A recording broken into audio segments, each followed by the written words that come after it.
সবাইকে স্বাগত জানাই চ্যানেলে আসার জন্য। আমি প্রীতম বলছি। এখন তোমাদেরকে শোনাবো অবরুদ্ধ নিষিদ্ধের ৩য় পর্ব। লেখিকা তেজস্মিতা মর্তুজা। তো চলো শুরু করা যাক। অন্তুদের এলাকায় একবার ব্রাক ব্রাঞ্চ পরিচালিত গণশিক্ষার কার্যক্রম এসেছিল। সেখানে বয়স্কদের শিক্ষা দেওয়া হয়। সে তখন এইচএসসি পরীক্ষা দিয়ে দিনাজপুরেই টুকটাক কোচিং করছে। শখের বিষয় বড় নিরক্ষর মানুষদের শিক্ষা দেওয়া। সেও শিক্ষিকা হিসেবে যোগদান করেছিল সেখানে। সেখানেই পরিচয় হয়েছিল তাহসিনের সাথে ওর। তাসিন ওর প্রেমে পড়ল। বাড়ির লোকদের সাথে, বিশেষ করে রাবেয়ার সাথে খুব সখ্যতা গড়ে উঠেছিল তার। রাবেয়া মানুষটা যুবকদের সাথে খুব তাড়াতাড়ি মিশে যান। ভোলাপালা সরল নারী যাকে বলে। এক পর্যায়ে দানিশ যখন প্রস্তাব দিল বিয়ের, সাফ মানা করেছিল অন্তু। সে বিয়ে করবে না। এমনকি সে কখনো তাসিনকে প্রেমিকের মতো নজরেই দেখেনি। তাসিন নিজ থেকেই উতলা হয়ে পড়েছিল। এরপর কিছুদিন কেটে গেল। তাসিন হাল ছাড়ল। মার্জিয়া নিজের বোন বিথির সাথে তাসিনের বিয়ে দিল। অথচ এখন কেন তাদের সংসারে অশান্তি, তা জানার কথা নয় অন্তুর। তাসিনের সাথে কোনো কালেই তার বিশেষ যোগাযোগ ছিল না। মার্জিয়া কুষ্টিয়ার মেয়ে। তাকে ভাগিয়ে নিয়ে চলে এসেছিল অন্তিক। সেই নিয়ে মাস্টারমশাই আমজাদ সাহেবের নামও খারাপ হয়েছিল বিশেষ। দুটো থাপ্পড় মেরেছিলেন আমজাদ সাহেব ছেলের গালে। আর বিশেষ কিছু বলেননি। এরপর থেকে অন্তিক বদলেছে। মার্জিয়া নিজেকে প্রকাশ করেছে। শিক্ষিত মেয়ে হওয়া সত্ত্বেও আচরণ খুব নিচু মেয়েটার। অন্তুর আজ আর ভার্সিটিতে না গিয়ে উপায় নেই। আজ আরেকটা পরীক্ষা আছে ক্লাসে। ৯টার দিকে বেরিয়ে পড়ল সে ক্লাসের উদ্দেশ্যে। গেট দিয়ে বের হবার সময় আমজাদ সাহেবের সঙ্গে দেখা হলো। তিনি সকালে ট্রেনে দিনাজপুর ফিরেছেন কুড়িগ্রাম থেকে। অন্তু জিজ্ঞেস করলো, এই অসময়ে ফিরলে যে? কাজ শেষ হয়ে গেল, ফিরে এলাম। অন্তু থামলো। এরপর জিজ্ঞেস করলো, আব্বু, তোমার গ্রামের জমি বিক্রি করার এমন কি বিশেষ দরকার পড়লো? বলনি কিন্তু এখনো আমায়। গম্ভীর মুখে বললেন আমজাদ সাহেব, সব কথাই শুনতে হবে কেন? পড়ালেখায় মনোযোগ নষ্ট হবে এসব সাংসারিক বিষয় মাথা আনলে। মন দিয়ে পড়। তোদের সেকেন্ড ইয়ার ফাইনাল কবে? ক্লাস টেস্ট চলছে। ডেট দেবে খুব তাড়াতাড়ি। আমজাদ সাহেব বললেন, ভাড়া আছে কাছে? অন্তু মাথা নাড়ল। আছে। আমজাদ সাহেব শার্টের বুক পকেট থেকে 50 টাকা বের করে অন্তুর হাতে দিলেন। সাবধানে যাবি। ক্লাস শেষে দেরি করবি না। তাড়াতাড়ি ফিরে আসবি। অন্তু একটু সপ্রতিভ হলো। এই কথা কেন বলছো আব্বু? ক্লাস শেষে কোথাও কাজ আছে কোনো? না, নেই। তাহলে আর দেরি করার কি আছে? এমনিতেও ভার্সিটি চত্বর আজকাল ভালো চলছে না। অন্তুর বুক কাঁপল। আব্বু এখনো কিছু জানে না। এত অগাধ বিশ্বাস আর ভরসা অন্তুর উপর আব্বুর। সৃষ্টিকর্তা না করুন খারাপ কিছু ঘটলে এই মানুষটা সইতে পারবে তো? মাথা ঝাড়া দিল অন্তু। ধুর, কিসব অযাচিত কথা ভাবছে সে। কিচ্ছু হবে না। রবের উপর ভরসা আছে অন্তুর। রিক্সা থেকে নেমে ভাড়া মিটিয়ে অন্তু এগিয়ে গেল গেট দিয়ে। অন্যরকম লাগছে কিছু একটা। জটলা পাকানো লোকজন ক্যাম্পাসে। এক স্থানে চেয়ার ও বেঞ্চি পাতা। জয় বসে আছে, পায়ে পা তুলে। পাশেই হামজা। দুজনের পরনেই সাদা পাঞ্জাবি। নভেম্বরের মাঝের সময়টা। শাল জড়ানো গায়ে। দুজনকে ঘিরে দাঁড়িয়ে আছে ছাত্র সংগঠনের ছেলেরা। হামজা স্বভাবসুলভ ভঙ্গিমায় গাম্ভীর্যপূর্ণ মুখে বসে আছে। জয় এদিক ওদিক তাকাচ্ছে। স্থির থাকার স্বভাব নেই বোধহয়। অজানা শঙ্কায় বুকটা ধুক করে উঠল অন্তুর। শ্বাস ধীর হলো তার। এক স্থানে একটু বেশি ভিড় দেখা যাচ্ছে। উদ্গ্রীব হয়ে চেয়ে আছে সকলে সেখানে নিচের দিকে। অন্তু কৌতূহল বুকে নিয়ে এগিয়ে গেল সেদিকে। ভিড় ঠেলে ঠুলে একটু ভেতরে ঢুকলো। সে সময় কারোর সঙ্গে ধাক্কা লাগলো ওর। খেয়াল করার সুযোগ পেল না। মুহূর্ত খানিকের জন্য চোখে পড়ল জীর্ণ একটা ময়লা কাপড়ে ঢাকা কোনো মেয়ের শোয়ানো দেহ মাঠের ঘাসের উপর পড়ে আছে। অন্তুর রক্ত সঞ্চালন থামল বোধহয় উত্তেজনায়। আড়াল হলো দৃশ্যটি মানুষের ভিড়ে। বেহুশের মতো সামনে এগিয়ে যাওয়ার চেষ্টা করলো। উভয়ে দাঁড়ানো লোকটাকে ধাক্কা দিয়ে একদম কাছে গিয়ে দাঁড়ালো দেহটার। কে এই মেয়েটা? অন্তু কোনো লাশের সম্মুখে দাঁড়িয়ে আছে। আঁখি এটা? বুকের রক্ত ছলকে উঠল অন্তুর। এটা আঁখি নাকি? দুকদম পিছিয়ে গেল সে। মুখটা বিবর্ণ। খামচির দাগে ভর্তি। ঠোঁটের কোনো রক্ত জমাট বেঁধে শক্ত হয়ে গেছে। কালচিটে রং ধারণ করছে। গাছে গাছে চুল ছিঁড়ে উঠিয়ে ফেলা হয়েছে যেন। বাকি দেহটা এক টুকরো কাপড়ে ঢাকা। নিশ্চয়ই শুধু এই কাপড়টুকুই দেহে। এই কাপড়টুকুর নিচে এতগুলো মানুষের ভিড়ে কোনো এক মেয়ের নগ্ন দেহ পড়ে আছে।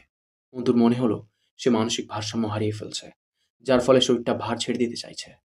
কারা করেছে এসব? যে লোকটিকে ধাক্কা দিয়েছিল সে এগিয়ে এলো। ধমকে উঠল অন্তুকে, পিছনে সরে দাঁড়ান। এত কাছে এসে দাঁড়াবেন না। সরুন, পিছিয়ে যান। স্পষ্ট বিন্যস্ত ভাষা, ভরাট আদেশমূলক কণ্ঠস্বর। নজর তুলে তাকালো অন্তু।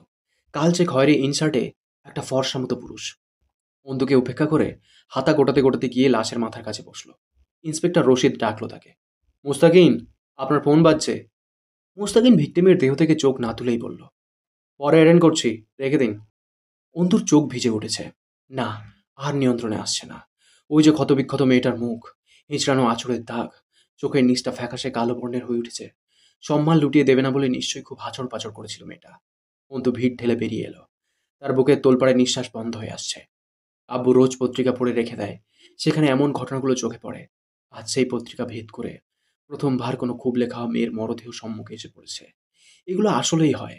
কান্নার তোর সামলানো মুশকিল হচ্ছে। উতলে ওটা দুধের মতো বলক দিয়ে আসছে বুক ভাঙা কান্না। অবাক হলো সে। সে কোনোদিন এভাবে কাঁদেনি। এরকম দুর্বল তো তার হৃদয় নয়। লোকের মুখে বহু শুনেছে অন্তর মাঝে নারীসুলভতা নেই, সে কঠিন। আজ সেসব মিথ্যে প্রমাণিত হতে চাইছে কেন? কিসের ভয় আড়ষ্ট করে তুলতে চাইছে অন্তুকে? আখের ওই কাটাছেঁড়া দেহের প্রতীকে? আরো দূরে চলে এলো। মুখের নেকাবটা খুলে ফেলল। ব্যাগের সাইড থেকে পানির বোতল বের করে পানির ছিটা দিল চোখে মুখে। টিস্যু দিয়ে মুখটা মুছে দুটো শ্বাস নিল জোরে জোরে। ধমকালো নিজেকে। আশ্চর্য! এত ভঙ্গুর হয়ে পড়ছো কেন তুমি অন্তু? তুমি তো এমন নও। কোথা থেকে যেন পাগলের মতো ছুটতে ছুটতে এলেন সালমা খালা। বুক চাপড়ে আহাজারি করতে করতে ছুটে এসে ধপ করে বসে পড়লেন মেয়ের লাশের পাশে মাটিতে। তার করুণ কান্নার সুর আকাশ বাতাসে আলোড়ন মিছিল তুলেছে। কি হৃদয় ছিদ্রক সেই মায়ের আহাজারি! অন্তুর চোখ বোধহয় আবার ভরে উঠেছে। নিজের উপর রেগে উঠল অন্তু। কি মুসিবত! এভাবে ভেঙে পড়লে জীবনকে মোকাবেলা করবে কি করে? কিসের মোকাবেলা? ওই তো একটা মেয়ে ছিন্ন ভিন্ন লাশ হয়ে পড়ে আছে মাঠের উপর। অন্তুও তো মেয়ে। জঙ্গলের জানোয়ারেরা কবে যে মানুষের মতো রূপ ধরে মানুষের সমাজে বাস করতে লেগে পড়েছে। তাদের মোকাবেলা করতে হলে ভঙ্গুর হলে চলবে কেন? একটা মেয়ে দৌড়ে এসে সালমা খালাকে ধরল। খালার বোধহয় দাঁত লেগে গেছে। কান্না থেমে গেছে। মেয়েটার বুকে নিথর পড়ে আছেন। এটাই বোধহয় আঁখির ভাবি। অন্তুর চোখের সামনে অপরিকল্পিতভাবে একটা ভয়ঙ্কর দৃশ্য ভেসে উঠল। আঁখির স্থলে সে পড়ে আছে। রাবেয়া বেগম কাঁদছেন। আচ্ছা, মার্জিয়া এসে কি ওভাবে এসে ধরবে রাবেয়াকে? বুকে জড়িয়ে নেবে? শক্ত হলো অন্তুর চোয়াল। মেরুদণ্ড সোজা করে দাঁড়ালো। কে করেছে এসব? জয়? হামজা? সেদিন তানিয়া যে কথাগুলো বলছিল, তার কতটুকু বাস্তব? যা তানিয়া বলেছে সেটুকুই, নাকি আরও কিছু আছে? ওই তো দুজন বসে আছে আরাম করে, গাম্ভীর্যপূর্ণ চেহারা নিয়ে চেয়ারের উপরে। গিয়ে জিজ্ঞেস করবে কেন করেছিস এসব? ব্যথা লাগেনি বুকে? আঁখি যখন চিৎকার করে বাধা দিয়েছিল তোদের? কোন ভিত্তিতে এই প্রশ্ন করবে অন্তু জয়কে গিয়ে? প্রমাণ তো নেই। দুজনে রাজনৈতিক দলের নেতাকর্মী। যে ছেলেগুলো ঘিরে দাঁড়িয়ে ভাই ভাই করে ডাকছে দুজনকে, ওরা কি ছাড়বে অন্তুকে? চোখের পানিতে নেকাবের ওড়না ভেজে উঠল। মুখের ওপর থুতনিতে পানি জমেছে। ঘুরে দাঁড়িয়ে নেকাব খুলে চোখ দুটো মুছে নিল শক্ত হাতে। এগিয়ে গিয়ে দাঁড়ালো ওদিকে। ছাত্রছাত্রীরা নিস্তেজ চোখে দাঁড়িয়ে দেখছে এই রঙ্গ তামাশার খেলা। মোস্তাকিন আঁখির ভাবি চাঁদনিকে বলল, আপনারা ওনাকে ভিকটিমের কাছ থেকে দূরে নিয়ে যান। আমাদের কাজ করতে দিন। এই স্পটে আপনারা না ঢুকলে সুবিধা হয়। সালমা বেগম কিছুক্ষণ পরপর চিৎকার করে উঠে বসে বুকে হাত ঘষছেন। আবার নিস্তেজ হয়ে পড়ছে ওনার শরীরটা। অন্তুর মনে হলো মুস্তাকিন লোকটা কসাই টাইপের। এমনিতেও সরকারি কর্মকর্তারা তাই হয়। মুস্তাকিন একটু দূরে দাঁড়িয়ে থাকা আঁখির ভাই সোহেলকে ডাকলো। সোহেল একদৃষ্টে বোনের লাশের দিকে তাকিয়ে আছে। তার চোখে পানি নেই। বোনের বয়স কত? 17? না, 17 পড়েছিল না। 4 মাস এখনো বাকি। মুস্তাকিনের ডাকে এগিয়ে গেল একটু। মুস্তাকিন কোনো রকম শিরোনাম ছাড়া প্রশ্ন করল, কবে এসেছেন দেশে? সোহেলের দৃষ্টি এখনো আঁখির লাশের দিকে। সে আনমনে জবাব দিল, 4 দিন হলো। কোন দেশে থাকতেন? দুবাই। কি কাজ করতেন সেখানে? রাজমিস্ত্রি। হাত সাটারিংয়ের কাজ করতাম। আঁখিকে লাস্ট কবে দেখা গেছিল বাড়িতে? চাঁদনি বলে, সপ্তাহখানেক আগে। নিজেদের সামলান এবং আমাদের সাহায্য করুন তদন্তের কাজে। এভাবে কান্নাকাটি করে কোনো রকম বিচার পাবেন বলে মনে হয়? শক্ত করুন নিজেদের। এক প্রকার ভয় খেয়ে গেল সোহেলের চেহারায়। না স্যার, কোনো বিচার লাগবে না তো। আমরা কোনো বিচার চাই না। আপনি খালি আমার বোনের লাশ দেন, বাড়ি নিয়ে যাই। কারো বিরুদ্ধে অভিযোগ নাই আমাদের। মোস্তাকিন ঠোঁটে ঠোঁট গুজে নিচে তাকালো। কেউ হুমকি দিয়েছে আপনাদের? সোহেল মাথা নাড়ল। না না, হুমকি দেবে কে? মোস্তাকিন দূর থেকে জয় ও হামজার দিকে তাকিয়ে জিজ্ঞেস করল, কাউকে সন্দেহ করছেন? সোহেল আবারও দ্রুত মাথা নাড়ল। না। কণ্ঠস্বরে প্রাণ নেই। নিষ্প্রভ গলার স্বর। মোস্তাকিন বাম হাত পকেটে গুজে বলল, এসে থেকে শুনছি সকলের ধারণা কাজটা পাটোয়ারি পরিবারের 2 ছেলে করেছে। আপনাদের কি ধারণা? সোহেল দ্রুত জবাব দিল, না না স্যার, ওনারা কেন করবেন এইসব? ওনারা তো সব ঠিক করে দিতে চাইছিলেন। আমরাই উঠি নাই বাড়ি থেকে। এখন চলে যাব, ঝামেলা মিটে যাবে। অগোছালো অযাচিত কথা সোহেলের। বোনের মরদেহ পড়ে আছে বিশ্ববিদ্যালয় প্রাঙ্গণে। তারা বাড়ি খালি করার স্বীকারোক্তি দিচ্ছে। চরম ঘাবলা বিষয়। আবার সহজও বলা চলে। খুব বেশি ভয় পেয়েছে, অথবা কিছু লুকানোর চেষ্টা, গা বাঁচানোর চেষ্টা। আচ্ছা, এরা কি জানে মেয়েটাকে ধর্ষণ করে মারা হয়েছে? গলায় আটকাচ্ছে খুব তার। এই পেশা জীবনে প্রথমবার বোধহয় এসে সংকুচিত হচ্ছে মোস্তাকিনের বিষয়ে। কেন হচ্ছে? সে আসলে রেপ কেস হ্যান্ডেল করেনি আগে সেভাবে। আচ্ছা, ওরা কি বুঝতে পারছে না এই যে বিবর্ণ চাদরে ঢাকা দেহটার বহিরাগত মুখটা বিভীষিকাময় এক ঘটনা বর্ণনা করছে? তা বুঝতে পারছে না বাড়ির লোক? না বুঝলে মা অভাবে বেহুশ হয়ে পড়ছে বারবার? না, বলতে পারবে না। সে বুঝল এই কাজটা অন্য কাউকে দিয়ে করাতে হবে। ভয় পাচ্ছে এরা। সে চাঁদের দিকে এগিয়ে গেল। সালমা খালাকে ছাত্রীরা পানি ঢালছে। চাঁদনি বসে আছে মাঠের ওপর। মুস্তাকিন গিয়ে হাঁটু ভাঁজ করে উবু হয়ে বসলো চাঁদনির পাশে। জিজ্ঞেস করল, আঁখি কবে থেকে নিখোঁজ ছিল? চাঁদনি চোখটা মুছল মলিন শাড়ির আঁচল দিয়ে। সপ্তাহখানেক আগে দুপুরে স্কুল থেকে বাড়ি আসছে। টেস্ট পরীক্ষা চলতেছিল এসএসসির। বিকালে বাইর হয়ে গেল কোচিংয়ে যাওয়ার জন্য। এই তো ফিরে আসছে স্যার। অন্তুর কলিজায় মনে হলো সজোরে এসে একটা তীর তীব্র বেগে গেঁথে গেল। এই তো ফিরে আসছে স্যার। চাঁদনির কথায় মুখ ফিরিয়ে নিল ঠোঁট কামড়ে। মুস্তাকিন উঠে দাঁড়ালো। রশিদকে ডাকলো, এদিকে আসুন। জি স্যার। রশিদ এগিয়ে গেল। মুস্তাকিন তার হাত থেকে ফোনটা নিতে নিতে বলল, যত দ্রুত সম্ভব তদন্তের কাজ শুরু করুন। বডিটাকে ফরেন্সিক ল্যাবে পাঠাবার ব্যবস্থা করুন as soon as possible. Rashid মাথা নাড়ল। আবার বলল, কিন্তু স্যার, গার্জিয়ানরা তো লাশ বাড়ি নিতে চাচ্ছে। খুব জেদ ধরে আছে। কোনোভাবেই তারা লাশ কাটাছাড়া করতে দেওয়া রাজি না। আপনি একটু কথা বলুন ওদের সঙ্গে। মুস্তাকিন মাথা নাড়ল। আচ্ছা, কথা বলছি। দ্রুত করুন। ক্যাম্পাসে লোক জড়ো হচ্ছে। একটা হাঙ্গামা হবার চান্স আছে। তার আগেই বডি ট্রান্সফার করুন মর্গে। কখন কে জানে জনতার মাঝে বিক্ষোভ জেগে ওঠে। রশিদ মাথা নেড়ে চলে গেল। মুস্তাকিন মোবাইল হাতে নিয়ে এগিয়ে গেল সামনের দিকে। রশিদ এসে পাশে দাঁড়ালো। তখনই প্রিন্সিপাল স্যার এগিয়ে এলেন ওদের দিকে। হাত বাড়িয়ে হ্যান্ডশেক করলেন মুস্তাকিনের সঙ্গে। আমি প্রিন্সিপাল ইউসুফ সিরাজি। মুস্তাকিন মাথা নাড়ল সামান্য। সৈয়দ মুস্তাকিন মহান, investigator, police bureau of investigation department. Principal sir রশিদের সঙ্গে হাত মেলালেন। রশিদ নিজের পরিচয় দিল। রশিদ আলম, ইন্সপেক্টর অফ থানা পুলিশ। প্রিন্সিপাল দুঃখ প্রকাশ করলেন। কি হচ্ছে ভার্সিটিতে আজকাল? ছেলেমেয়েরা আতঙ্কিত। কারা এসব করেছে কে জানে। মুস্তাকিন কথার মাঝখানেই ফোন কানে ধরে অন্যদিকে চলে গেল। রশিদ প্রিন্সিপালের কথায় অনিচ্ছাকৃত হু হ্যাঁ ঘাড় নাড়তে লাগলো। এডাইজি স্যারের কল এসেছে কমপক্ষে 10 বার। মুস্তাকিন বিরক্ত হলো বেশ। প্রথমত এরা হুকুম করেই খালাস। এরপর আবার তথাকথিত তাগাদার নামে বিরক্ত করে ছাড়ে। কল ব্যাক বা রিসিভ না করে পকেটে ঢুকিয়ে রাখলো। এগিয়ে গেল মাঠের অপর প্রান্তে। হামজা উঠে দাঁড়িয়ে হ্যান্ডশেক করলো। জয় ফোন থেকে মাথা তুলল। Good job officer. মুস্তাকিন সামান্য হাসলো অদ্ভুত ভঙ্গিতে। Thank you. এরপর হুট করেই বলল, লোকে আপনাদের দিকে আঙুল তুলছে। আপনাদের কি খেয়াল? হামজা হাসল। আপনি তুলছেন না আঙুল? আমি আমজনতার থেকে খানিক আলাদা। বলা চলে নিজের পেশার খাতিরেই। প্রমাণ ছাড়া আঙুল তুলে চাকরি থাকবে না। হামজা ছেলেদের চলে যেতে ইশারা করলো। তারা একে একে জায়গা ছাড়ল।